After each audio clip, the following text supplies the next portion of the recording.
Hallelujah. अगर आप लज्जित नहीं हैं तो क्या आप खड़े होकर आज परमेश्वर की स्तुति करेंगे? हालेलुया। अपने दोनों हाथ ऊपर करके चिल्लाते हुए प्रभु से कहिए, हम लज्जित नहीं हैं। Hallelujah, hallelujah. तो आपने इसे कई प्रकार से सुना होगा। सुनिए, लोग अन्य चीजों के लिए चिल्लाते रहते हैं। बॉस्टन में बास्केटबॉल के खेल में चिल्लाते हैं, हॉकी देखते हुए चिल्लाते हैं। इस पूरे महीने लोग न्यूयॉर्क नगर में चिल्ला रहे हैं। मैं आपको बताने वाला हूं, एक गवाह है और 51st और ब्रॉडवे में चिल्लाहट होगी जो यीशु मसीह के सुसमाचार से लज्जित नहीं है। हम लोग यीशु मसीह के सुसमाचार से लज्जित नहीं हैं। Hallelujah, hallelujah. चलिए, ब्रॉडवे पर सबको ये सुनने दीजिए, ब्रॉडवे पर सबको ये सुनने दीजिए, ब्रॉडवे पर सबको ये सुनने दीजिए। परमेश्वर जीवता है, परमेश्वर जीवता है, यीशु बचाता है। Hallelujah, hallelujah. ओ प्रभु धन्य है, प्रभु धन्य है। शायद मैंने पहले कभी नहीं कहा, लेकिन हालेलुया। धन्यवाद परमेश्वर, धन्यवाद परमेश्वर। हम यीशु मसीह के सुसमाचार से लज्जित नहीं हैं। यह उद्धार की सामर्थ्य है। यहां बहुत से लोग बैठकर देख रहे हैं और ऑनलाइन पर भी, जो उद्धार की सामर्थ्य का सीधा परिणाम है यीशु मसीह के क्रूस के कारण। मैं आपको बता दूं कि इसे क्या बदल देता है। हम कहते हैं आपको पिता दिवस की शुभकामनाएं। यहां जो भी आया है हम सब उनका स्वागत करते हैं। तो पिता हैं, यहां हैं। इस सभा के अंत में हम आपको पिता दिवस की शुभकामनाएं देंगे, क्योंकि हमारा विश्वास है कि यह दिन पूरा होने से पहले परमेश्वर आपको बदल देगा। हम उन्हीं का स्वागत नहीं करते जो यहां हैं, बल्कि हम उनका भी स्वागत करते हैं जो न्यूयॉर्क शहर में, देश भर में और विश्व भर में हमें ऑनलाइन देख रहे हैं। न केवल उनकी ओर से जो यहां हैं, पर हमारे न्यू जर्सी कैंपस से भी हम उन सभी लोगों का, देशों का स्वागत करते हैं जो विश्व भर में हमें देख रहे हैं। मसीह की देह हमारे जिप कोड से कहीं विशाल है। कुछ लोग, हम न्यूयॉर्क वालों की एक समस्या है, हम सोचते हैं कि यही संसार है। हम सोचते हैं हम विश्व का केंद्र हैं, और यही एक समस्या है। संसार इस एक क्षेत्र से कहीं विशाल है और हम उन सब का स्वागत करते हैं। मैं बता दूं हमारे साथ कौन कौन लाइव है। हम उनका स्वागत करते हैं मालावी और केन्या, सियरा लियोना और साउथ अफ्रीका में जो लोग हमें देख रहे हैं। हम स्वागत करते हैं Zimbabwe, Togo, Nigeria, Uganda, Eswatini, Liberia, Asia, Indonesia, Taiwan, South Korea, China और जापान का स्वागत करेंगे। फिजी, थाईलैंड, इंडिया, फिलीपींस और मलेशिया और सिंगापुर में हम इनका भी स्वागत करते हैं। और आगे हम स्वागत करते हैं टर्की और यूनाइटेड अरब एमिरेट्स का, और यूरोप, आयरलैंड, जर्मनी और रोमानिया का, स्कॉटलैंड, नेदरलैंड्स, यूके का भी, Belgium, Poland, Austria, New Zealand, Finland, Russia का भी। हम प्रार्थना करते हैं परमेश्वर इस युद्ध को रोक दे यीशु के नाम से। इस युद्ध को वहीं रोक दो। ऐसे पल होते हैं जब मैं, और मुझे पता है वरिष्ठों ने भी प्रार्थना की है, परमेश्वर की याचना की है कि वो पुतीन से सपने में बात करे नबूकदनेस्सर की तरह, तो वो युद्ध तुरंत रोक देगा। तो परमेश्वर, हम एक चमत्कार मांगते हैं। हम चाहते हैं कि आप ये जानें कि जो रशिया और यूक्रेन के बीच हो रहा है, हम उसके लिए प्रार्थना करेंगे कि परमेश्वर चमत्कार करे। अब स्वागत है Switzerland, North Wales, France, Hungary, Norway, Greece, Italy और कनाडा का भी। इटली के लिए धन्यवाद। हालेलुया, धन्यवाद यीशु, क्योंकि तुझे पता है हम अंत में किससे कहेंगे। हम सुनने वालों से ये कहेंगे और वे सब आनंद मनाएंगे। हम स्वागत करते हैं कनाडा, नवेहो, Bahamas, Costa Rica, Haiti, Mexico, Saint Vincent का। हम पनामा, जमैका, ट्रिनिडैड और टोबैगो, बारबाडोस, पेरू और ग्वाटेमाला को प्रणाम करते हैं। स्वागत है चिले, लाइव, गुआना, ब्राजील और क्यूबा का।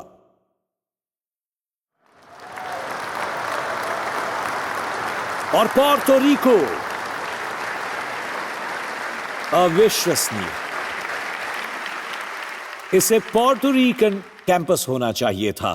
तो बात यह है कि हम पूरे देश के 39 उप प्रांतों का भी स्वागत करते हैं। आप सभी का ये उनके लिए महत्वपूर्ण है जो देश और संसार भर से देख रहे हैं, क्योंकि स्थान सीमित हो रहे हैं। परमेश्वर ने जुलाई 5 को द्वार खोले हैं। संयुक्त राष्ट्र ने अपना एक सभागृह हमारे लिए खोल दिया है, इसलिए हम आयोजित करेंगे यूनाइटेड नेशंस प्रार्थना सभा जुलाई 5, यूनाइटेड नेशंस।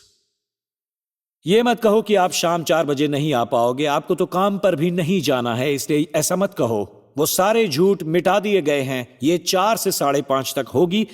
हमें इसे 5:35, 5:45 तक पूरी करनी है, पर हम देश के लिए प्रार्थना करेंगे। कुछ राजदूत हमारे साथ होंगे और हम उस शाम को विश्व के लिए प्रार्थना करेंगे। मैं स्पष्ट होना चाहता हूं, हम सुसमाचार से लज्जित नहीं हैं। तो मैं आपको बता दूं, ये कोई दुनियावी प्रार्थना नहीं होगी। हम यीशु के नाम से प्रार्थना करेंगे। इस प्रार्थना सभा में आपको अभी से बता रहे हैं। तो हम वहां जाएंगे और अफ्रीकी देश के लिए, यूरोप के लिए और पूरे विश्व के लिए प्रार्थना करेंगे, एक चमत्कार के लिए। तो उस भवन में केवल 250 सीटें बची हैं। अगर आप प्रार्थना करना और गाना चाहते हो तो आओ। दर्शक बनने के लिए नहीं, आपको आकर एक सक्रिय प्रतिभागी बनना है। जितने ऊंचे स्वर में आप गा सकते हो उतना गाओ। और हमारे पास 250 सीटें ही बची हैं, थोड़ी सी जगह बची है। तो आइए, हमारे साथ जुड़ने के लिए केवल 250 सीटें बची हैं। तो आइए और जल्दी से जल्दी tsc.nyc/UN prayer पर रजिस्टर करें। आप QR कोड पर भी कर सकते हैं, जो आपकी सीट पर दाहिने ओर है, जो ऐसा करने का अच्छा तरीका है। पर आपको नाम देना होगा। आप ऐसे नहीं आ सकते, नाम देना जरूरी है। और जैसा मैंने कहा कि UN ने हमें विनयपूर्ण ये दिया है, और ये विश्वास कीजिए, ऐसे कई नेता होंगे जिनका मानना है कि हमें प्रार्थना की जरूरत है, परमेश्वर को प्रकट होना है। तो जो एक बात है, हम पर कुछ प्रतिबंध हैं। जैसा उन्होंने कहा, आप आइए, पर साथ में कोई साज सामान नहीं होगा। हम साज ले जाएंगे। ये साज हम इसे लेकर चलेंगे और ये साज चेक पॉइंट के उस पार जा सकेगा। मैं आपको बताता हूं, हम विश्वास करेंगे कि प्रभु बहुत बड़ा काम करने वाला है। तो आज मैं आपको बताना चाहता हूं कि मैं ये कह दूं कि न केवल उनको जो पिता हैं, पर आप सबको एक बात जो मैं कहना चाहता हूं, ये कि अभी कुछ न बजाएं, ताकि मैं जिस सुर में गाऊंगा गाने दे मुझे। क्या जब स्थिति कठिन हो जाती है हम स्वर्ग को याद नहीं करते? आपका तो मुझे पता नहीं, मैं ऐसा ही करता हूं। जब स्थिति कठिन हो, मैं घर वापसी के लिए तैयार हो जाता हूं। क्या कोई मुझसे सहमत है? मैं ऐसा ही करता हूं। जब भी मैं ये सोचता हूं ये बहुत कठिन है, यीशु आ जाओ, मैं ऐसा करता हूं। ऐसा कहने का अपना एक तरीका है, हे परमेश्वर जल्दी से लौट आओ। और तब मैं ये गुनगुनाने लगता हूं, ये गाने लगता हूं, ये कहते हुए कि असल में ये गुनगुनाते हुए कि जब हम सब स्वर्ग पहुंचेंगे वो दिन कितने आनंद का होगा। When we all, गाइए मेरे साथ, कितने आनंद का होगा। चलिए सब लोग मेरे साथ गाइए।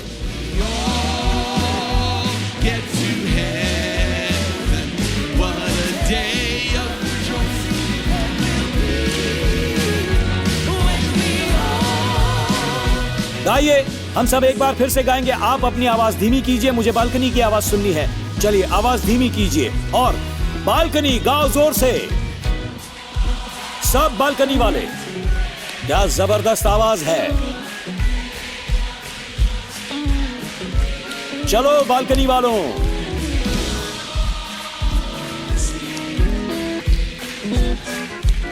ठीक है। नीचे वाले, अब आपको गाना है। बालकनी वाले चुप हो जाइए।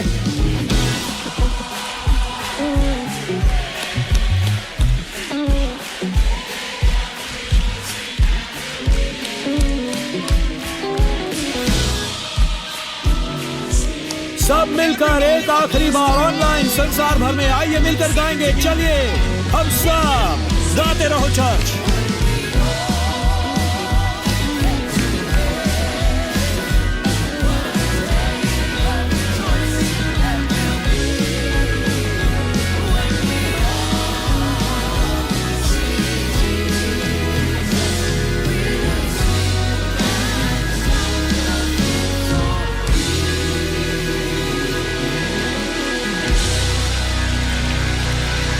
हालेलुया।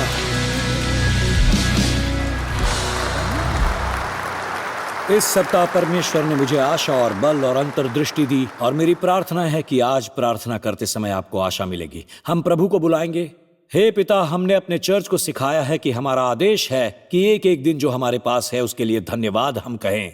हम आभार की प्रार्थना करेंगे, हम मन से प्रार्थना करेंगे, हम आनंद का चुनाव करेंगे, हम मसीह को साझा करेंगे, हम उदारता दिखाएंगे, हम जीवन की बातें करेंगे, हम उसकी महिमा के लिए जिएंगे और हमारा अंत बढ़िया होगा। और परमेश्वर, आज हम विश्वास करते हैं कि आज के दिन परमेश्वर तेरा आगमन होगा और इस दिन हम आशा और आनंद को चुनेंगे। आज हम आनंद को चुनेंगे और तू आकर कुछ विशेष करेगा जो परमेश्वर की ओर से एक उपहार होगा हमारे लिए। इसलिए तुझे धन्य कहते हैं यीशु के नाम से। और सबने कहा आमीन। परमेश्वर तू धन्य है। अब आओ बैठ सकते हैं। थैंक यू, धन्यवाद।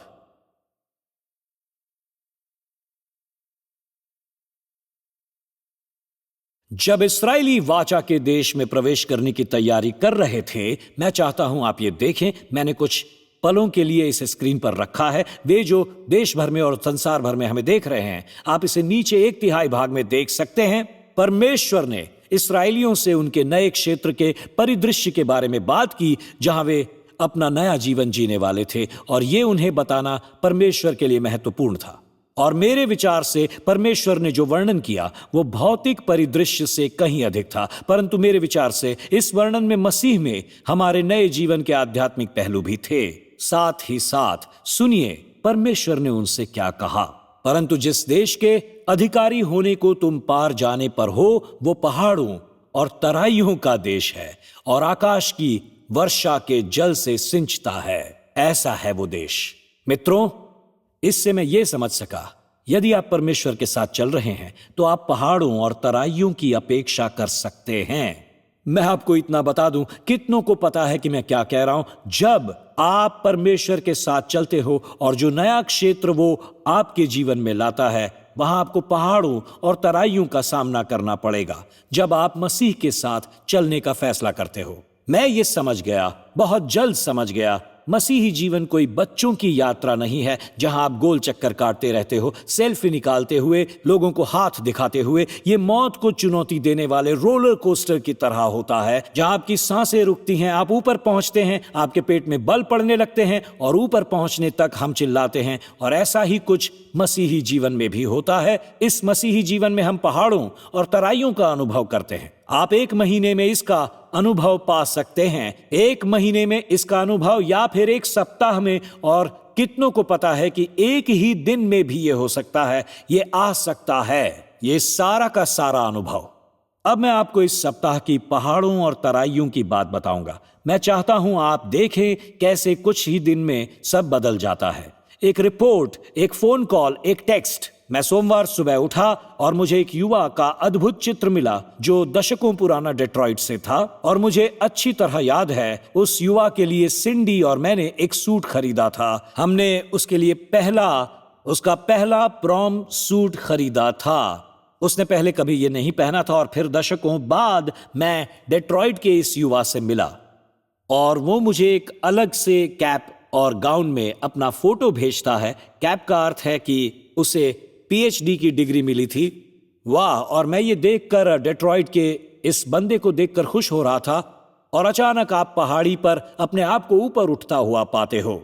और उसके बाद मंगलवार शाम को चमत्कार। मैंने यहां मंच पर एक चमत्कार देखा, एक चमत्कार, और मंगलवार शाम को एक चमत्कार के साथ प्रार्थना की। मैं आपको उस युवा की मां के शब्द पढ़कर सुनाता हूं। उसने कहा, मैं United Nations peace keeping mission से आई हूं और मैंने मेरे अंदर एक आवाज को कहते सुना, आकर अपने बेटे से मिल। तो मैंने फ्लाइट का टिकट बुक किया। वो मदर्स डे था, तो बात 1 महीने पहले की है। मेरे बेटे ने अपना फोन 3 दिनों से बंद कर दिया था और मुझे चिंता होने लगी थी। तो मैं आई, उसके मकान में गई तो देखा कि दरवाजा खुला हुआ है, पर वो नहीं दिखाई दिया, वो बेडरूम में बंद था। तो मैंने पुलिस को फोन किया ताकि उसे खोज सकूं, और जब वे आए और धक्का देकर दरवाजे को खोला, हमने उसे खून में लथपथ एक कंबल के अंदर पाया। उस युवा ने अपना गला काट लिया था और पेट में चाकू मार लिया था। उसने अपने प्राण लेने की कोशिश की थी, पर मंगलवार शाम को वो यहां खड़ा था अपने हाथों को ऊपर करके, क्योंकि परमेश्वर ने उसके प्राण बचा लिए थे। वो यहां बैठा हुआ था। मैंने परमेश्वर को उस युवा के प्राण बचाते हुए देखा। वो चमत्कारी रूप से बच गया, और मंगलवार को मुझे उसके साथ प्रार्थना करने का अवसर मिला। और मैंने उससे कहा, जब शैतान किसी को अपने ही प्राण लेने के लिए उकसाता है, ये इसलिए कि उसके लिए परमेश्वर के पास कुछ है। उन 3 लोगों को याद कीजिए जो बाइबल में आत्महत्या करना चाहते थे, योना, मूसा और एलिया। वो समय से पहले अपने प्राण दे देना चाहते थे और हर एक ने देखा कि उनके जीवन सुरक्षित रहे और परमेश्वर के चमत्कार हुए। योना ने नीवे में बेदारी को आते देखा, मूसा ने 40 वर्षों तक जंगल में चमत्कार होते हुए देखा और एलिया ने एक राष्ट्र में भ्रष्ट राजाओं और अधिकारियों के होते परमेश्वर की सामर्थ्य देखी। वो तीनों, योना, मूसा और एलिया, मरना चाहते थे। मैं आपसे ये कहना चाहूंगा, आप जो देख रहे हैं ध्यान से सुनिए। मैं जिनसे संबोधित हूं यूके में या वे जो लैटिन और साउथ अमेरिका में मुझे देख रहे हैं, मैं चाहता हूं कि आप ध्यान से सुने। जब भी आत्महत्या के विचार आते हैं तो वो शत्रु है जो आपका जीवन समाप्त करना चाहता है, क्योंकि परमेश्वर के पास आपके लिए बहुत कुछ है। परमेश्वर आपके जीवन में कुछ स्पष्ट करना चाहता है। वो आत्महत्या के विचार शत्रु की एक चाल है ताकि परमेश्वर से अपरिहार्य कार्य को रोक सके जो आपके जीवन में होगा। परमेश्वर ने उस युवा को बचा लिया और इससे पहले कि हम उत्सव मना सके, हमने बुधवार को इस चर्च के एक प्रिय के देहांत की खबर सुनी जो 48 का था। कैंसर से मौत हुई ऑस्कर वेलेस जूनियर की, जिसे पेट का कैंसर था। वो यहां था शुरू से, पूरे परिवार सहित। उसके पिता एक अशर थे, उसकी मां बच्चों की मिनिस्ट्री में थी। मार्था और ऑस्कर दोनों ही काउंसलिंग मिनिस्ट्री में काउंसलर थे और ऑस्कर जूनियर एक अहम भाग था जब ये चर्च कई वर्ष पहले ईस्ट हार्लेम फेलोशिप शुरू हुआ था, जो TSC का एक भाग है। और कल ही उसकी मैयत थी। तो जीवन का उत्सव मनाने और फिर थोड़ी देर में आपको एहसास होने लगता है कि एक मैयत भी हुई, तो जीवन के बाद मैयत और उसके बाद एक और पहाड़ खड़ा हो जाता है। हमें यूनाइटेड नेशंस के बारे में और समाचार मिलता है कि उस दिन क्या क्या होने वाला है और हमें वहां एक मौका मिलने वाला है। मैं यूनाइटेड नेशंस की लीडरशिप का बड़ा आभारी हूं जो गबोन देश और उसके राजदूत के साथ हमारी पार्टनरशिप में हस्तक्षेप कर रही है। मैं कहूंगा, मुझे विश्वास करना है कि परमेश्वर यहां एक चमत्कार करेगा और उसके बाद बुधवार को हमें पता चलता है कि ये बड़ा रोमांचक होने वाला है और हम मिलेंगे तो हमारा कॉयर आएगा बिना साजों के, पर वे स्वर्ग से उतर आएंगे और हमारे साथ होंगे। उसके बाद हम सांस भी लें, तब वर्ल्ड चैलेंज जो कोलोराडो स्प्रिंग्स में हमारी एक संस्था है, वहां से दुखद समाचार आता है कि क्रूसेडर डायरेक्टर रॉब लोव का दिल का दौरा पड़ने से कम आयु में ही देहांत हो गया है। आप जश्न मनाते हुए सोचने लगते हैं ये सब क्या हो रहा है, आखिर ये सब चल क्या रहा है। वो विल्करसन परिवार के एक बच्चे के ससुर थे और मुझे विश्वास नहीं हुआ। और फिर शनिवार को एक युवा के कैंसर होने का निदान पता चलता है और कल की ही बात है, मैं रिकार्डो से फोन पर बात कर रहा था जो आज नहीं है क्योंकि उसकी आंख में कुछ हो गया। एक आंख से उसे कम दिखने लगा और उसे अस्पताल जाना पड़ा। वहां उसकी आंख में सुई डालकर प्रेशर कम करना पड़ा और उसके बाद हम फोन पर बात कर रहे थे और प्रार्थना कर रहे थे कुछ हो रहा है, पर आपको पता नहीं कि क्या हो रहा है। हम परमेश्वर के साथ चल रहे हैं। ऐसा तब होता है जब हम उसे चुनते हैं, तब पहाड़ और तराइयां आने लगती हैं और आप सोचते हैं, हे परमेश्वर ये क्या हो रहा है। मैंने रिकार्डो से कहा, क्या मैं कहूं कि ये सब क्या है, और उसने कहा हाँ। तो इसीलिए हम विश्वास करते हैं, रिकार्डो और जेनेट, हम यीशु के नाम से विश्वास करते हैं कि तुम्हारे जीवन में एक चमत्कार होगा। तो वेदी पर ये एक PhD है और एक चमत्कार है और अचानक हुई मृत्यु है और फिर अचानक आप यूनाइटेड नेशंस जाते हैं और तुरंत उसके बाद फिर से एक मृत्यु, एक बीमारी आती है और उसके बाद और कल मुझे पता चलता है कि हम 3 और भाषाओं के चैनल शुरू कर देंगे अगले महीने से। इस महीने में पुर्तगाली में हम इसे लॉन्च करेंगे। उसके बाद बांग्ला का एक चैनल जो बांग्ला और पुर्तगाली बोलने वाले लोगों को छुएगा और 2 महीने बाद रूसी भाषा के चैनल आरंभ होंगे और ये सब 60 करोड़ लोगों के जीवन को छू पाएगा। हम क्या आने वाली पहाड़ और तराइयों को देख रहे हैं हकीकत में? तो मैं सोचने लगा, इस सप्ताह में सोचने लगा, ये क्या चल रहा है। परमेश्वर कोई आंसू और खुशी के साथ कैसे जीता है, कोई गवाही और प्रशंसा भाष्यों को कैसे संभालता है एक ही समय में। भला कोई प्रशंसा रिपोर्ट और प्रशंसा अनुरोधों को कैसे संभालता है एक ही समय में। कोई पहाड़ और तराइयों के साथ कैसे जी सकता है जैसे इस्राएली जीते थे। जैसे ही आर पार करके मसीह में अपना नया जीवन ग्रहण करते हो, जैसे इस्राएलियों ने किया था, हम एक नए क्षेत्र, एक नए देश पर कब्जा करते हैं। जैसे ही आप आर पार के मसीह में नया जीवन ग्रहण करते हो तो मैं बता दूं, आपका परिदृश्य बदलता है। पहाड़ और तराइयां आने लगती हैं। वास्तव में वो उनसे कहता है पहले वचन में, मैं आपको सुना देता हूं, जहां तुम जाओगे वो मिस्र के समान नहीं है जिस देश से तुम आए हो। जब आप मसीह को जीवन समर्पित करते हो और मसीह आकर आपके अंदर वास करने लगता है तो मैं बता दूं, जिस नए परिदृश्य में आप जाएंगे वो पुराने परिदृश्य जैसा नहीं होगा। आपका सामना उतार चढ़ाव से होगा, पर कुछ और भी जुड़ा हुआ होगा। तो वो कहता है, जब तुम अपनी पहाड़ और तराइयों के बीच में होंगे, आप पर आकाश की वर्षा। ये मेरा पसंदीदा भाग है। आप तराइयों और पहाड़ में होंगे, आप पर आकाश की वर्षा होगी। आप इसके बीच में हैं, इसे फिर से देखिए। परंतु जिस देश के अधिकारी होने को तुम पार जाने पर हो वो पहाड़ों और तराइयों का देश है और आकाश की वर्षा के जल से सिंचता है। स्तुति रिपोर्ट और प्रार्थना अनुरोध पियो, चाहे वो तराई में हो या पहाड़ पर, आकाश की वर्षा का पानी पियो। अच्छी खबर यह है कि परमेश्वर ने इस्राएलियों को कहा कि चाहे दिन ऊपर है या नीचे है, स्वर्ग उतरकर हम पर वर्षा करता है। स्वर्ग स्वयं उतरकर हम पर वर्षा करता है। स्वयं परमेश्वर वर्षा भेजता है, न केवल पहाड़ पर, लेकिन परमेश्वर का धन्यवाद, तराइयों में भी वर्षा होने देता है। सभोपदेशक में सुलेमान ने पहाड़ों और तराइयों के बारे में कुछ गहराई से कहा है। वो उन्हें पहाड़ और तराई नहीं बल्कि कुछ और कहता है। वो उन्हें सुख के दिन या दुख के दिन कहता है। तो सुनिए वो क्या कहता है। वो कहता है कि सुख के दिन सुख मान और दुख के दिन सोच, क्योंकि परमेश्वर ने दोनों को एक ही संग रखा है। दोनों एक दूसरे से अलग नहीं हैं। देखिए ये कितना अद्भुत है।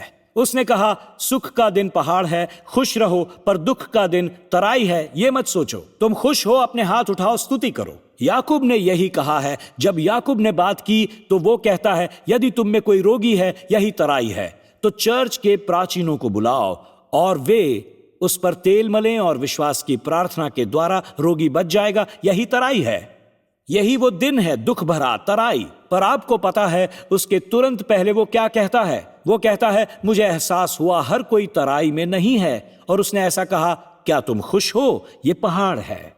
आप उस स्थान में होंगे। मैं आपको यह भी बता दूं, ऐसे भी क्षण आएंगे जब आप किसी रविवार को यहां आएंगे और ये पहाड़ होगा। और सुलेमान कहता है, उन दिनों आनंद मनाओ, ऊंचे स्वर में गाओ, जोर से गाओ। अगर बालकनी में आप पहाड़ पर हैं, अगर आप बालकनी की आखिरी कुर्सी पर बैठे हो और आपका सप्तांश अच्छा है, तो ऊंचे स्वर में गाकर आसपास के लोगों को परेशान कर दो। लेकिन अगर ये तराई है, तो वो कहता है, अगर ये तराई है तो सोचो, परमेश्वर ने दोनों को एक ही संग रखा है। परमेश्वर ने कुछ किया है और दोनों चीजों को बनाया है। क्या सोचना? ये सोचना है कि परमेश्वर ने इसे भी और उसे भी बनाया है। और सोचना है कि चाहे आप तराई में हो या पहाड़ में, आकाश की वर्षा गिरकर कुछ विशेष कर सकती है। अब इस दूसरी कतार में देखिए, मुझे बड़ी खुशी है कि जो डॉक्टर डेविड जर्मिया की मिनिस्ट्री से टर्निंग पॉइंट स्टाफ आया हुआ है, क्योंकि इस सप्ताह वो तैयारी कर रहे हैं। हमारे प्रिय मित्र डॉक्टर डेविड जर्मिया अपनी नवीन कक्षाओं को यहां न्यूयॉर्क में रिकॉर्ड करने की तैयारी कर रहे हैं, जो आने वाले सुनहरे युग पर होंगी कि रैप्चर के बाद, क्लेश के बाद क्या होगा। और हम इसके बारे में आपको बता चुके हैं, पर मैं उस सप्ताह के बारे में सोच रहा हूं जब डॉक्टर जर्मिया यहां थे। वो आने वाले हैं, हम घोषणा कर रहे हैं, वो आ रहे हैं, वो मंगलवार को होंगे। उसके बाद वो हमारे वॉलंटियर गाला का आयोजन करेंगे जो बड़ा अद्भुत होगा।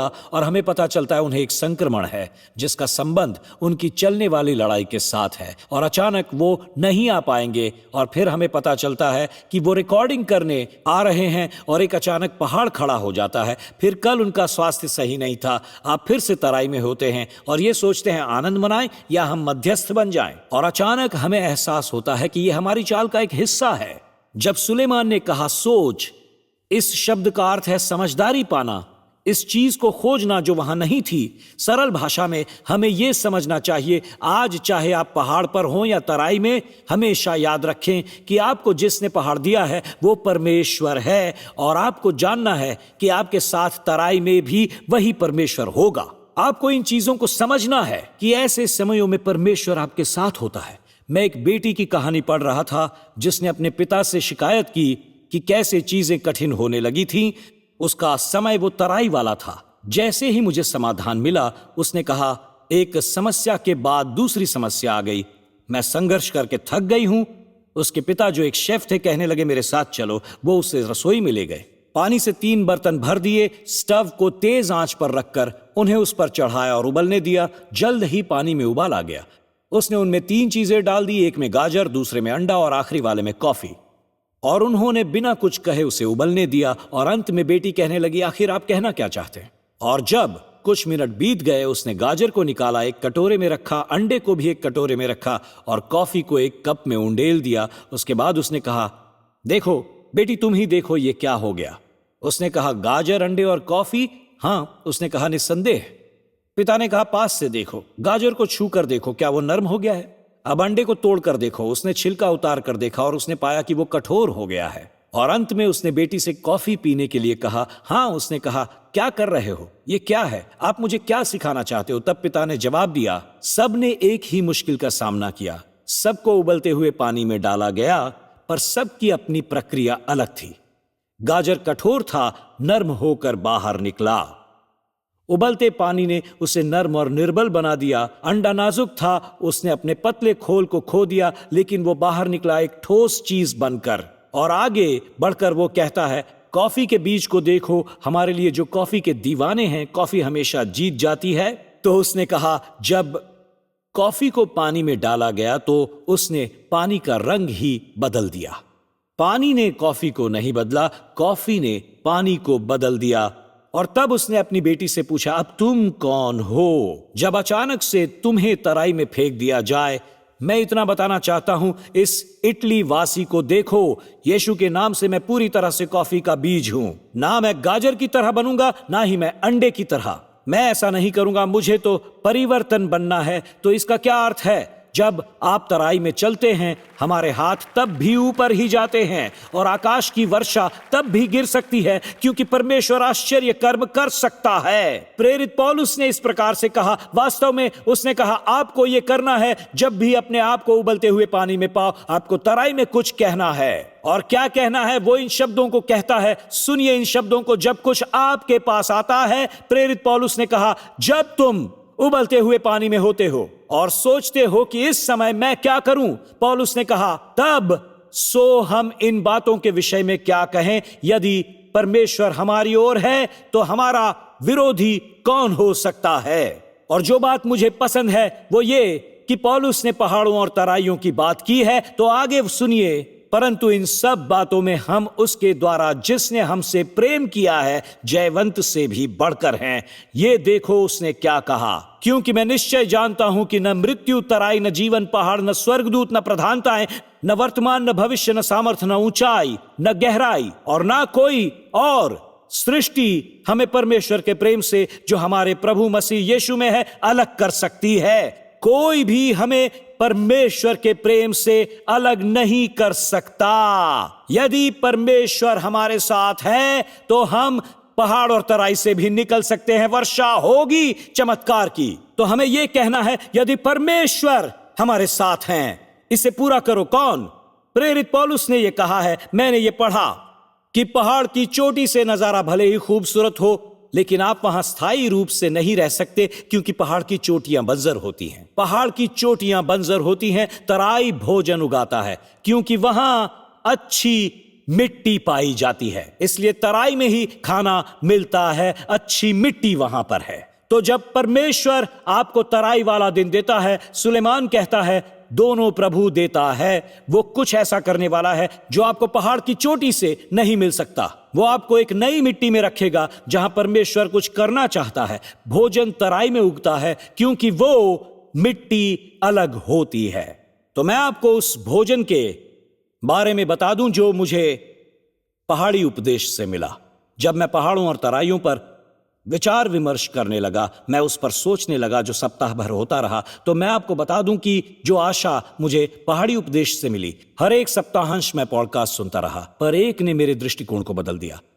हर एक वीकेंड में मैं पॉडकास्ट सुनता था, लेकिन एक ने मेरे दृष्टिकोण को बदल दिया। यह विशेष था, इसने मेरी आत्मा को चुनौती दे दी, क्योंकि यह पॉडकास्ट नीचे तराई से आया था, जो जो व्यक्ति ऐसा कर रहा था, ये पॉडकास्ट फरवरी 2003 में किया गया था और जिस व्यक्ति का इंटरव्यू चल रहा था वो 24 घंटे ऑक्सीजन पर जी रहा था। 24 घंटे ऑक्सीजन सप्लाई उसे मिलती थी। उसके फेफड़े केवल 30% काम करते थे और वो इस पॉडकास्ट के सिर्फ 4 महीने बाद ही मर गया।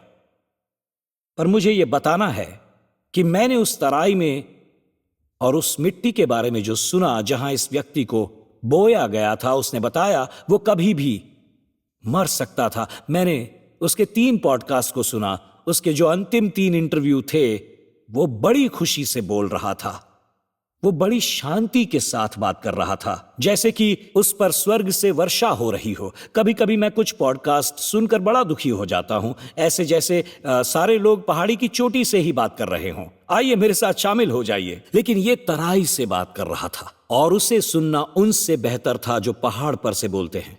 इनका नाम था बिल ब्राइट, जिसने दुनिया की सबसे बड़ी मिनिस्ट्री स्थापित की थी। 27,000 कर्मचारी और 5 लाख स्वयंसेवकों ने मसीह के लिए कैंपस क्रूसेड चलाया था। मैंने उनके बारे में कुछ सप्ताह पहले ही आपको बताया था। 41 की आयु में वो बचे और 40 वर्ष बाद मरे 2003 में, उस इंटरव्यू के तुरंत बाद। स्कूलों में उनकी मिनिस्ट्री संसार भर में चली। उनकी लिखी 100 पुस्तकें, 1980 में बनी उनकी यीशु की फिल्म जिसे 5 अरब लोगों ने देखी। कुछ कहते हैं 75 करोड़ लोग मसीह में आए जिनके लिए ये रिकॉर्डिंग हुई और वो तराई से ये पॉडकास्ट कर रहे थे। यानी जीवन के सबसे ज्यादा खुशी वाले दिन नहीं थे वो। उनके फेफड़ों में पानी भरने लगा था और उनका जीवन कुछ ही महीनों में समाप्त होने वाला था। पर किसी भांति स्वर्ग की वर्षा इसके बीच में आनंद और शांति लेकर आई। और ऐसा था कि बिल ब्राइट कह रहा था, ये पहाड़ों और तराइयों में है पर स्वर्ग से वर्षा हो रही है। कभी कभी गहराइयां और नीचे के समय होंगे और दुख भरे दिन, पर ऐसा था जैसे बिल ब्राइट एक एक शब्द जो उन्होंने कहा आप उनके पीछे की बात सुन सकते हो। और ये ऐसा था, यदि परमेश्वर हमारी ओर है तो हमारा विरोधी कौन हो सकता है। वो तराई से उस पॉडकास्ट को कर रहा था और डॉक्टर ब्राइट के पॉडकास्ट को सुनते हुए मुझे उस आवाज को सुनना था। इस पॉडकास्ट द्वारा मैं उस परम आनंद को समझ सका जिसे मैं जीवन के अधिकांश समय से खो चुका था। और यही बात है मैं अगले कुछ मिनटों तक आपके साथ साझा करूंगा। लेकिन उस पॉडकास्ट पर मैंने कभी विचार नहीं किया। उस पिछले सप्ताह पर विचार करो, क्योंकि मैंने अपनी तराई वाले समय को बर्बाद करना नहीं चाहा। मुझे अच्छी मिट्टी चाहिए थी, मुझे वहां से कुछ उपजाऊ चाहिए था। जैसा सुलेमान ने कहा, मुझे पहाड़ के समय में खुश रहना है, पर मुझे यह भी समझना है कि परमेश्वर मुझे तराई में क्या दिखाना चाहता है। और इस परमानंद ने मुझे तराई में मदद की। पहाड़ी उपदेश आज तक का सबसे महान उपदेश है। इस उपदेश के सबसे प्रसिद्ध भाग पर यह परमानंद है। हाल ही में मैं ये समझने लगा हूं, आप इन वचनों को जानते हैं तो सुनिए। धन्य है वे जो नम्र हैं, क्योंकि वे पृथ्वी के अधिकारी होंगे। धन्य हैं वे जो धर्म के भूखे और प्यासे हैं, वे तृप्त किए जाएंगे। धन्य है वो जो दयावंत है, क्योंकि उन पर दया की जाएगी। धन्य है वो जिनके मन शुद्ध है, वो परमेश्वर को देखेंगे। धन्य है वो जो मेल करवाने वाले हैं, क्योंकि परमेश्वर के पुत्र कहलाएंगे। मित्रों, मुझे ये समझ में आता है, मैं इन्हें समझता हूं और मैंने परमेश्वर को मेरे जीवन में प्रकट होने को कहा। मेरे पास प्रार्थना की सूची है इन परमानंदों के लिए प्रार्थना करने। मैं जीवन में 1 कुरिन्थियों अध्याय 13 वाला प्रेम चाहता हूं और मैं प्रार्थना करता हूं कि परमानंद बना रहे। पर एक परमानंद है और मैं देख रहा हूं, हम दीन और मेल करवाने वाले मन के शुद्ध को जानते हैं, जो धर्म के भूखे और प्यासे हैं। पर मेरी समस्या ये नहीं थी, मैंने इसकी मांग की, ये इनमें से एक थी और मैं इसे मांगने से बचा करता था, जो है नंबर 2। और मैं कभी समझ नहीं पाया यीशु ने इसे सूची में क्यों डाला, जो ये है, धन्य है वो जो शोक करते हैं, क्योंकि वो शांति पाएंगे। ये सूची में ये बैठता भी नहीं है। मैं ये पूछना चाहूंगा, कितनों को मन का शुद्ध होना है? जरा अपना हाथ उठाइए। ओके। और कितनों को मेल मिलाप करने वाला बनना है? कितनों को परमेश्वर के लिए भूखा और प्यासा बनना है? हाथ उठाइए। अब मैं आपको तैयार कर रहा हूं। कितनों को शोक मनाना है? क्या आप हाथ उठाएंगे? हां, मैं आपके साथ हूं। मैं अपना हाथ इसलिए नहीं उठा रहा, मैं सोच रहा हूं शांति, दीन, भूख।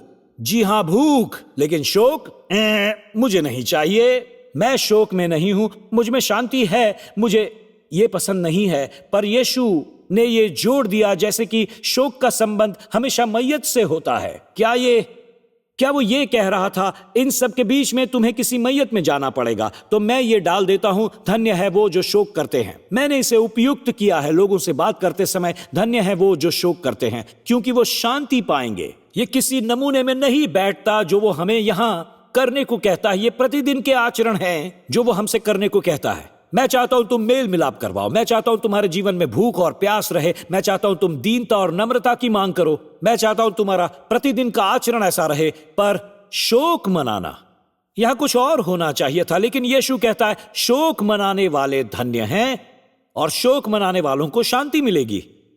और मैं सोचता हूं तो तू उनको आशीष देगा जो शोक मनाते हैं। तो तू उनसे बात कर रहा है जिनका कोई अपना नहीं रहा। क्या हमें मैयतों से निपटना होगा? ये वो मैयतें हैं जिनसे हमें आने वाले 2 दिन बाद निपटना होगा, जिससे हम अभी अभी निपटे हैं। पर मुझे इसमें अच्छी मिट्टी मिलने लगी है, मुझे कुछ तराई में मिलने लगा है जो मैं समझ नहीं पाया। मैं एक ऐसे आचरण को पा रहा था जो परमेश्वर मेरी ओर से चाहता था। जब आप मसीह में जीवन जीते हैं तो पहाड़ों और तराइयों से वो भर जाता है। मुझे लगा था पहली बार परमेश्वर मेरी मदद कर रहा है। आप जो पिता हैं इतना बोझ उठाए हैं, मैं आपसे कहता हूं, चाहे ये प्राविधान हो आपके बच्चों के लिए, विवाहित जीवन या अगुए के रूप में हो, या कुछ पल जब आप सोचते हो कुछ समय से पहाड़ों से भी अधिक तराइयां हैं, और आप कहते हैं परमेश्वर तू किसकी मांग कर रहा है? और मुझे लगता है ये कुछ है, मुझे धन्य होना है। बताओ कितनों को धन्य होना है? मुझे बनना है। सुनिए,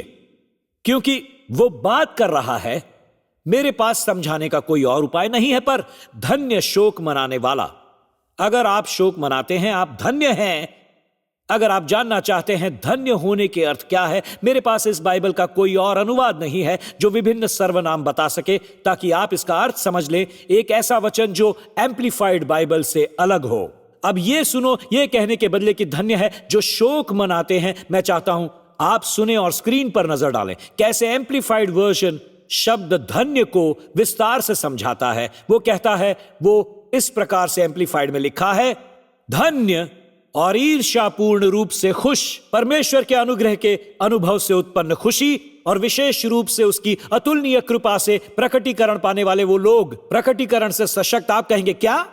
क्योंकि वे शांति पाएंगे। मैं सोचने लगा क्या धन्य का यही अर्थ है? इसे फिर से देखते हैं।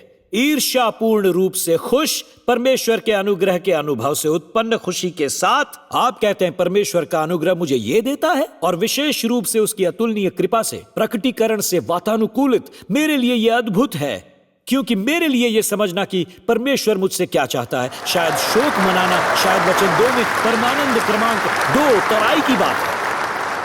शायद यह तराई की बात है।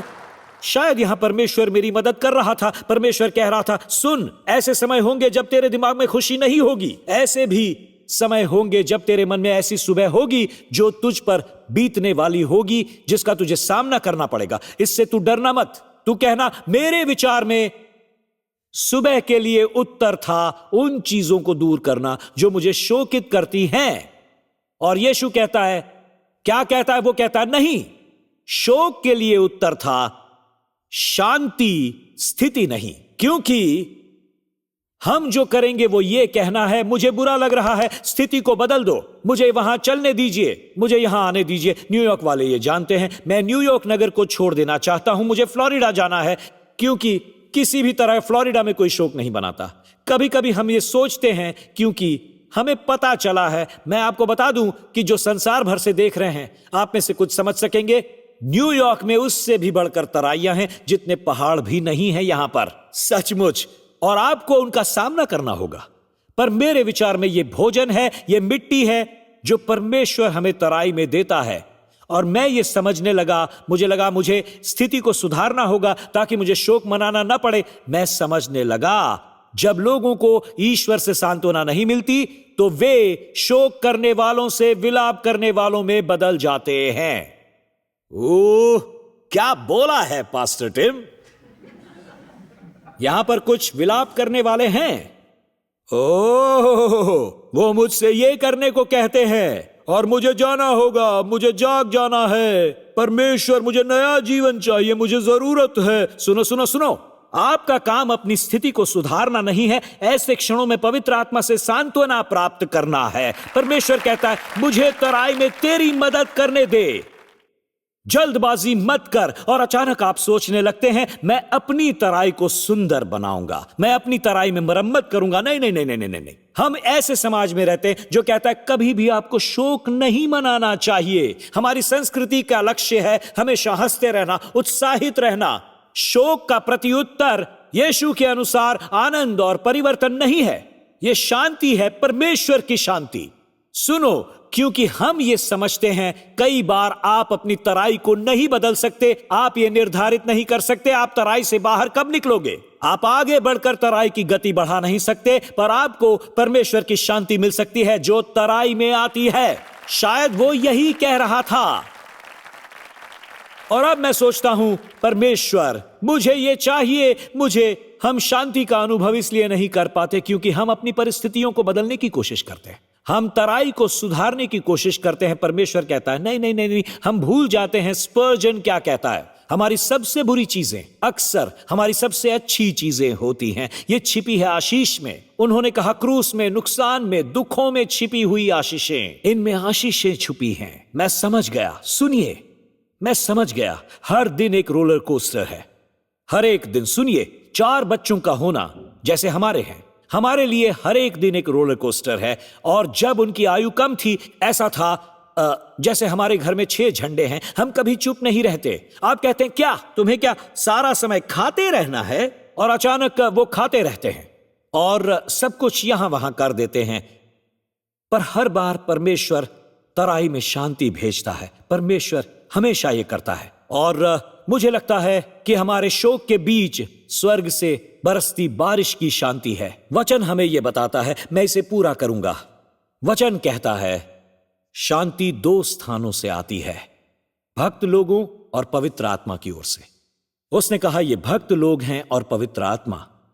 तो पहले पवित्र आत्मा को देख लें। यूहन्ना 14, 16, 17 यीशु कहता है मैं पिता से विनती करूंगा और वो तुम्हें एक और क्या देंगे, सहायक देगा कि वो सर्वदा तुम्हारे साथ रहे, अर्थात सत्य का आत्मा। मित्रों, इसलिए हम उससे मांगते हैं, हमें प्रतिदिन मांगना है मुझे पवित्र आत्मा से भर दें, मुझे पवित्र आत्मा से भर दें। नौकरी, बच्चे, विवाह, जो भी चीज मुझे नीचे तराई में ले जा रही है, पवित्र आत्मा मुझे तेरी जरूरत है, मुझे भर दे, तेरी शांति को मुझ में आने दे। मुझे शब्द सहायक पसंद है, और इस शब्द सहायक का अर्थ है जो साथ साथ चलता है, जो पास होता है, वो जो आपके साथ चलता है, इतना पास कि वो छू रहा है।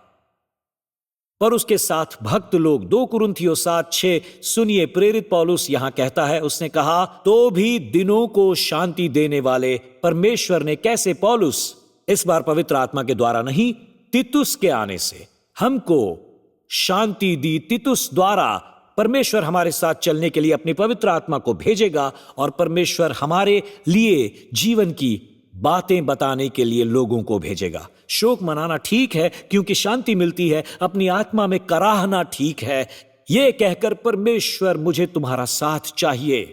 ये एक हल्का सा स्पर्श है, मुझे तेरी जरूरत है, तेरी जरूरत है, हमें एक दूसरे की जरूरत है, क्योंकि आपकी शांति उस व्यक्ति में होगी जो आपके पास बैठा है और आप उससे गुस्सा हैं, उनके पास आपकी शांति होगी। इसलिए सुलह कर लीजिए। मुझे एक पास्टर की बात अच्छी लगी, अगर आप लोगों का साहस बढ़ाना चाहते हो, एक लिटमस टेस्ट जिसे प्रोत्साहन की जरूरत है, अगर वे श्वास ले रहे हैं, अगर वे श्वास ले रहे हैं, उन्हें प्रोत्साहन की जरूरत है। तो अगर आपको पता है कि पास बैठी व्यक्ति को प्रोत्साहन चाहिए, हां उसे चाहिए, तो बस इतना कहिए, मैं आपको धन्यवाद कहना चाहता हूं क्योंकि आप वैसे ही हैं जैसे आप हैं। इसी के लिए धन्यवाद। आप सोचते हैं इसका अर्थ कुछ भी नहीं होगा, पर उनके लिए इसका अर्थ है, ये जीवन है, जीवन की बात कीजिए। अगर कोई जीवन की बात नहीं करता तो उसे चुप कीजिए। सुनिए, मैं गोल्फ नहीं खेलता हूं, न कभी खेलना चाहा, इसमें रुचि नहीं है, पर मैं हमेशा इस पर विचार करता हूं कि वे पिंग पोंग बॉल से इसे क्यों नहीं खेलते, इतने गड्ढे क्यों हैं इस खेल में, वे इतने चिकने क्यों नहीं होते, गोल्फ बॉल में इतने सारे डिंपल्स क्यों होते हैं, वे चिकने गोल्फ बॉल से क्यों नहीं खेलते। और बाद में मुझे पता चला, जब उन्होंने शुरू में गोल्फ बॉल बनाए, वे पिंग पॉल बॉल जैसे दिखते थे, वे चिकने थे और उन्हें पता चला जब बॉल को मारते हैं उसमें गड्ढे पड़ते हैं और वो आगे जाता है, तो उन्होंने पहले से ही बॉल में गड्ढे डालना शुरू कर दिया और ये कहा कि जब ये गड्ढे होंगे तो ये और उससे भी आगे और अधिक गति से जाएंगे, जो चिकने बॉल हुआ करते थे उससे अधिक गति से। तो जब आप तराई से गुजरते हो, आपको चोटें लगती हैं, तो परमेश्वर कहता है मैं तुझे ऐसे बना रहा हूं ताकि तू और आगे बढ़े, अधिक गति से बढ़ सके। इसीलिए मैं तुझे ये सब दे रहा हूं ताकि तू आगे बढ़ सके और अधिक गति से। मुझे आपका पता नहीं, पर क्या मैं आज आपकी मदद कर सकता हूं? ये जो पास्टर है, मेरे जीवन में कई गड्ढे हैं और ये गड्ढे बिना किसी कारण के नहीं हैं। कुछ तो लोगों के डाले हुए हैं, कुछ परिस्थितियों के, कुछ तो तराई जैसी चीजों से आए हुए हैं जो हो चुकी है मेरे जीवन में। ये सब पूरा हो जाएगा। परमेश्वर आपको देख कर कहेगा आप में गड्ढे हैं, पर तुम जितना आगे जा सकते थे अब उससे भी आगे जाओगे और तुम और तेज गति से जाओगे। आपको शायद मार पड़ी होगी, पर आप उससे भी तेज गति से जाओगे जितना पहले नहीं गए थे। परमेश्वर का हाथ आज आपके जीवन पर है। हालेलुया। बैंड के वापस आने से पहले मैं ये पूरा करूं। अब ये है, हम यहां पूरा करते हैं। परमेश्वर इससे व्यक्तिगत रूप से लेता है और नाराज भी होता है। मैं आपको बताऊंगा, जब आप ये नहीं मानते कि वो आपके साथ पहाड़ पर भी है और तराई में भी है, परमेश्वर इसे व्यक्तिगत रीति से लेता है। आपको ये बाइबल में कहां से मिला? मैं आपको दिखाता हूं। मुझे खुशी है आपने ये पूछा। जब आप कहते हैं परमेश्वर आपकी ओर से तराई में नहीं लड़ रहा है, वो गुस्से में आकर युद्ध की घोषणा कर देता है। क्या आप इसके लिए तैयार हैं? राजा की पुस्तक में एक युद्ध हुआ और आरामी सेना की ओर से परमेश्वर की प्रजा के लिए अपशब्द बोले गए। राजा की पुस्तक में यह मिलेगा और इनका ठट्ठा, आप इसे पढ़ेंगे, उनका ठट्ठा, परमेश्वर इस पर नाराज हुए। परमेश्वर कहते हैं क्या कहा तुमने? जैसे एक भविष्यवक्ता ने आकर कहा, इस समय परमेश्वर तुम्हारी बातें सुनकर गुस्से में है, जो तुमने कहा उस वजह से। इसे सुनिए।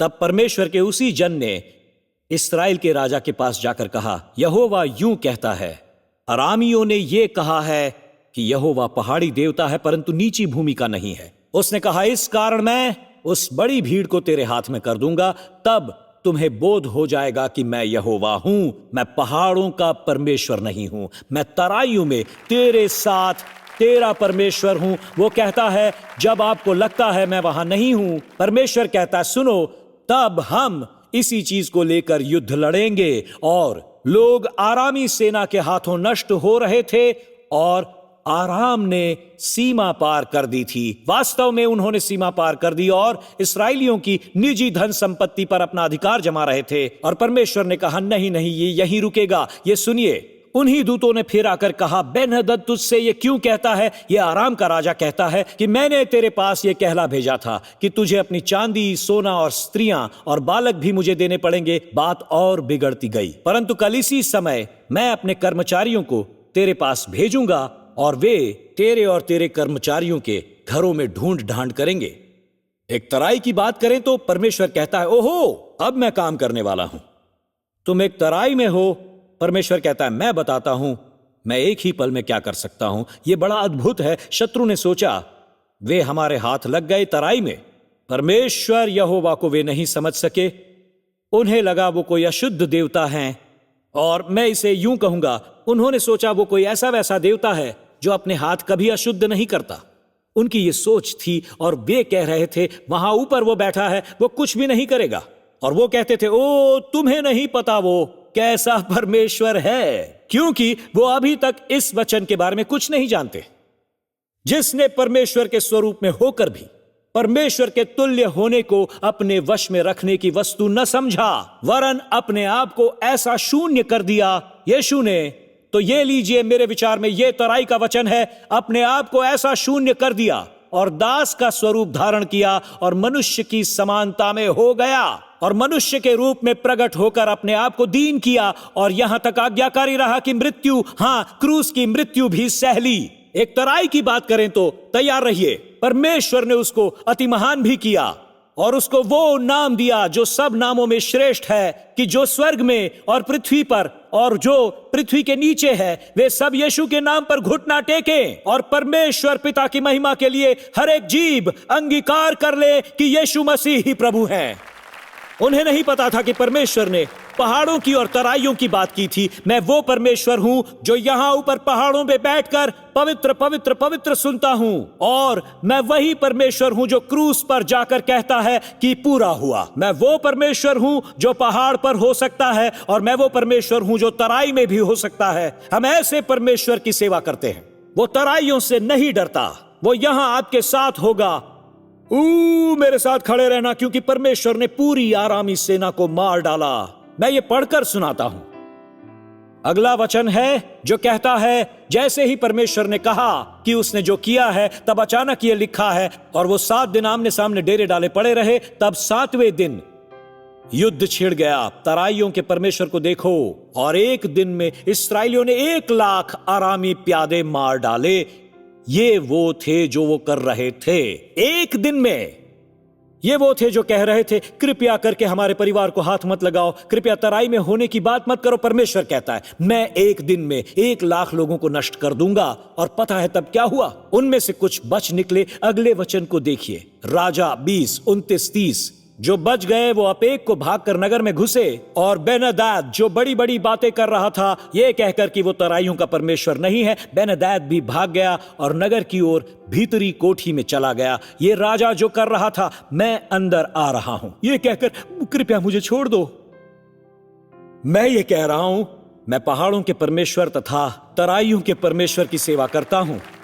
मित्रों, मैं बता दूं तो आप क्या करने वाले हैं? आप क्या करेंगे यदि अचानक से 2 दिन पहले रूस एक परमाणु पनडुब्बी फ्लोरिडा के तट से 48 किलोमीटर की दूरी पर भेजता है ताकि क्यूबा में कुछ सैनिक परीक्षण कर सके? हे प्रभु, तू सबसे महान है, तो हमें अपनी सेना की सामग्री भेजनी होगी। मैं आपको बता दूं, सबसे बढ़िया काम जो हम कर सकते हैं, अपने घुटनों पर आकर कहें, हम चाहते हैं कि तू आ जाए परमेश्वर और हमारे देश में एक चमत्कार कर। हम एक चुनाव के द्वारा जीत नहीं सकते, हम नहीं जीत सकते। आप डेमोक्रेट्स और रिपब्लिकन्स के द्वारा नहीं जीत सकते। आप जीतेंगे अगर आज परमेश्वर पर भरोसा किया। आप इस प्रकार से जीतोगे, मुझे पता है। ये सुनकर काफी लोग मुझसे नाराज होंगे, मसीही लोग नाराज होंगे। ओह, तुम किसे वोट दे रहे हो? क्या तुम्हें ट्रंप पसंद नहीं है? नहीं। तुम्हें बाइडेन पसंद नहीं? नहीं। मुझे परमेश्वर पसंद है, उस पर भरोसा रखूंगा। मैं इतना ही जानता हूं कि कार्यालय में जो भी है मैं उसके लिए प्रार्थना करूंगा, और मैं ये जानता हूं जो भी सरकार में है वहां पहाड़ और तराइयां हैं, पहाड़ और तराइयां हैं। पर आप परमेश्वर पर भरोसा रखें और जाने, अगर आप पहाड़ पर हैं तो ये परमेश्वर की ओर से है, और तराई में है तो परमेश्वर की जरूरत है। आप नीचे होकर क्या करते हैं? कितने लोग ये विलाप कर रहे हैं। विलाप के बदले परमेश्वर को देखो। आज वरिष्ठ चक ने मुझे कुछ याद दिलाया है। कुछ दिन पहले हम प्लेन में बैठे थे और वो प्लेन ऊपर नीचे हो रहा था, ऐसे चल रहा था, और अचानक बूम। वैसे मुझे डर नहीं लगता, पर इस बार लगा। और मैं बता दूं मैं क्या करता हूं। इस बार कुछ हुआ। मैंने ABC नहीं पढ़ी, पर यहां पर कुछ हुआ। मैंने पलट कर देखा और देखा कि उस तरफ एक पायलट बैठा हुआ था। वो एक किताब पढ़ रहा था, और जब वो प्लेन नीचे गया मैंने उसकी ओर देखा, लेकिन वो हिला भी नहीं। और तब मैंने सोचा, अगर वो ठीक है तो मैं भी ठीक हूं, क्योंकि वो जानता है कि प्लेन में क्या हो रहा है। एक बार फिर से झटका लगा और मैंने कहा, ओ यीशु, ABC इत्यादि। और मैं मानता हूं, स्वीकारता हूं, मुझे नए सिरे से जन्म लेना है। और वो बस पन्ने पलट रहा था, वो पन्ने पलट कर पढ़ रहा था। और तब मैंने सोचा, मुझे अपनी आंखें उस पर रखनी चाहिए। अगर वो नहीं डरता, अगर वो पायलट कहता है, हे यीशु, तब मुझे पता चलेगा हम मुश्किल में हैं। अगर वो पढ़ रहा है तो मैं ठीक हूं। अगर यीशु सिंहासन पर हैं और अगर यीशु ऊंचाई पर विराजमान हैं, तो मैं कहूंगा, मैं इस तरफ नहीं देखूंगा, मैं इस तरफ देखूंगा। मेरी आशा यीशु के लहू और धार्मिकता पर टिकी हुई है। मेरे आगे विलाप के दिन भी आएंगे, और अगर मेरे आगे विलाप के दिन आए तो भी वो ठीक है, पर मुझे पता है कि तराई में शांति है। मुझे पता है तराई में वर्षा होती है, और मुझे पता है यीशु तराई में मेरे साथ है। वो आपके साथ है, वो हम सब के साथ है। आपको पता है, मुझे वो गीत बहुत पसंद है। ये एक अच्छा गीत है, पर मैं कोई और गाना चाहूंगा। मुझे ये वाला याद आ रहा है। ये बहुत अच्छा है, मैंने याद भी नहीं किया था। हम इसे पहले गा चुके हैं। ये गीत पहाड़ और तराई का गीत है, और ये सबसे ऊंचे पहाड़ से सबसे छोटे पहाड़ तक बहकर आता है। ये लहू मुझे बल देता है, ये लहू जो मुझे बल देता है। उस दिन से चलिए आप ये गीत ऐसे नहीं गा सकते, आपको अपने हाथ ऊपर करने होंगे। चलिए वरिष्ठ विकी, चलिए गाइए, अभी कहिए मेरे साथ, चलिए गाइए।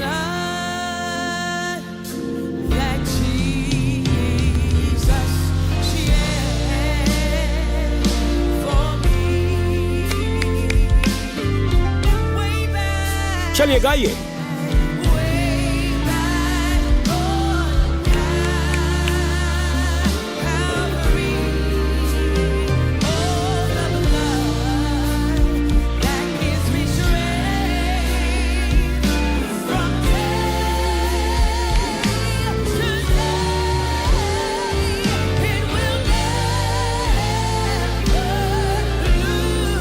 साथ में गाइए।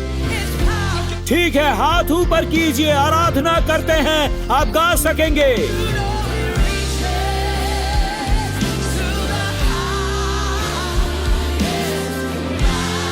वो तराई का परमेश्वर है, तराई में वो मेरे साथ है, वो चलता है।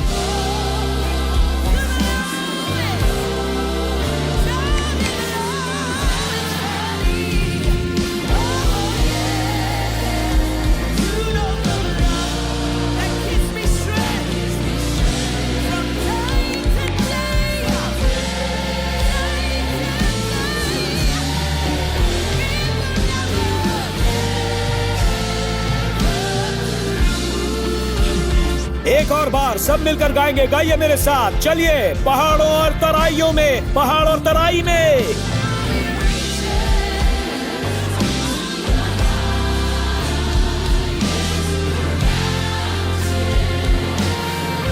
और बहकर।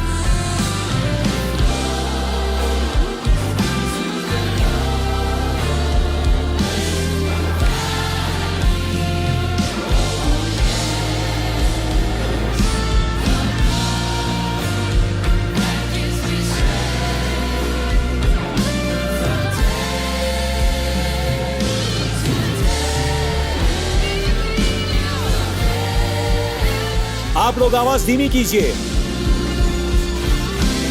आप सब गाइए, जोर से गाइए, जितनी जोर से गा सकते हैं गाइए एक साथ।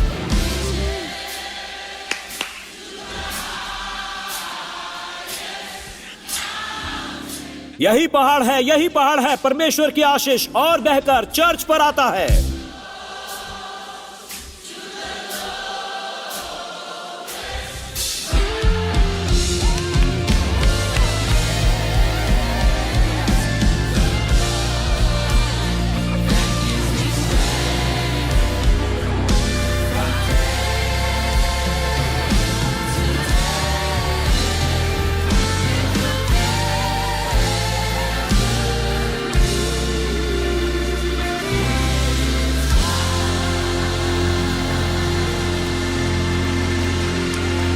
हालेलुया।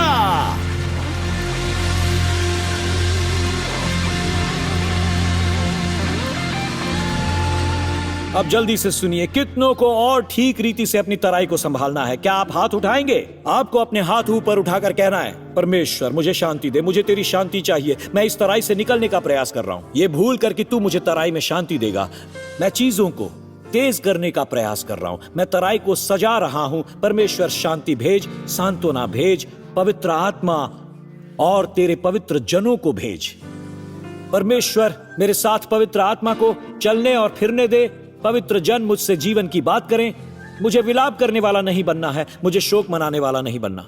शोक मनाने वालों को शांति मिलेगी, विलाप करने वाले सब बदल देना चाहते हैं। तो परमेश्वर मैं शांति को चुनूंगा, मैं शांति को चुनूंगा। और अब आप अपने हाथ नीचे कर सकते हैं। सुनिए मुझे, आप क्या करते हैं जब आप तराई की तल पर होते हैं और वहां यीशु नहीं होता? आप क्या करते हैं? कहां देखते हैं आप? किस ओर देखते हैं? मेरे प्रभु, मुझे वो याद आया जिसने कहा था, मैंने ये उस दिन सीखा जब हम बूढ़े लोग कहते हैं, अगर मैं फोन उठाता हूं, हम ये करते हैं। नई पीढ़ी इस तरह करती है। तो मैं एक वरिष्ठ व्यक्ति हूं, मैं ऐसे करता हूं, ऐसे नहीं। तो अब सवाल यह है कि कॉल किसे करें? हे बू, क्या चल रहा है? वो क्या करेंगे? वो क्या करेंगे? मैं महसूस कर रहा हूं, मैं समझ गया हूं, मैं सब कुछ। मुझे आपको बचाने दीजिए। फोन रखकर यीशु को अपने जीवन में शामिल कर लीजिए। फोन बंद करो, यीशु को जीवन में शामिल करो। अगर इस समय आप तराई में हैं और आपको शांति देने वाला कोई भी नहीं है, तब आप क्या करेंगे? लोग मुझे थोड़े पैसे दे देते हैं। क्या करते हैं लोग? वो मुझे थोड़े से डॉलर्स दे देते हैं। ऐसा कुछ नहीं, वो नहीं काम आएगा, वो सब खर्च हो जाएगा। हम शांति की बात करते हैं। और अगर परमेश्वर आज आपके साथ हैं और अगर आज आप यहां हैं, तो अपना सिर ऊपर रखें, आंखें खुली रखें, चाहे आप ऑनलाइन हैं या देश या विश्व में कहीं पर भी हैं। मैं कह देता हूं, आप ऐसा मन में यीशु को रखे बिना नहीं कर सकते। असंभव है ये। मुझे नहीं पता आप इसकी नकल कैसे कर सकते हैं बिना यीशु के। आप सुनिए, यीशु के बिना आप गाजर हैं या अंडे के जैसे हैं। आप उस गाजर या अंडे की तरह हैं। यीशु के साथ आप कॉफी बन सकते हैं, काली कॉफी। रुको, प्योर्टो रिको की कॉफी को क्या कहते हैं? पता है, मुझे पता है मेरा नियंत्रण नहीं रहेगा। मैं कंट्रोल खो चुका हूं। हाँ, मुझे पता था, किसी को तो यह कहना था। मैं आपसे बस यह कहूंगा, आप कॉफी तभी बनोगे जब आपके मन में यीशु होगा, इतना ही। आप में से कुछ कहेंगे कि मुझे कॉफी पसंद नहीं है। आपको मसीह की जरूरत है। ऐसा कब होता है? यीशु इस संबंध को नए सिरे से जन्म लेना कहता है, और वही है ये मसीह का आपके मन में आना है। जिस प्रकार आपने पहला जन्म लिया था, आपको आध्यात्मिक रूप से दूसरा जन्म लेना है। तब मसीह आकर आपको अंदर से बाहर तक बदल देता है। आप सोचते हैं अगर मैं चर्च में जा पाऊं, पर मित्रों, ये चर्च पूरे सप्ताह आपके साथ नहीं रह सकता, पर मसीह रह सकता है आपके अंदर। अगर आप तराई में हैं, वो वहां है। अगर आप पहाड़ पर हैं, वो वहां है। अगर आप वॉल स्ट्रीट पर हैं, वो वहां पर है। अगर पूरे दर्शक आपका ब्रॉडवे शो देखकर पागल हो रहे हैं, वो वहां है। अगर दर्शक ब्रॉन्क्स में पागल हो रहे हैं, वो वहां है। मुझे चिंता नहीं कि आप लंदन में हैं या लीमा में, आप लॉस एंजलिस में हैं या सैन ह्यूएन में, वो वहां है।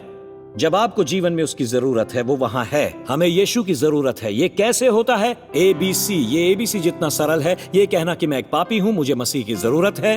कोई प्रतिज्ञा, पादरी, पास्टर, कोई कार्यक्रम, कोई नुस्खा आपको बदल नहीं सकता, केवल यीशु बदल सकता है। ये विश्वास करना कि 2000 वर्ष पहले परमेश्वर ने अपने बेटे को मेरे पाप उठाने के लिए भेजा और वैसे मरने जैसा उसे मरना चाहिए था, और मुझे एक उपहार दिया, स्वर्ग और क्षमादान का, जिनके योग्य मैं नहीं था।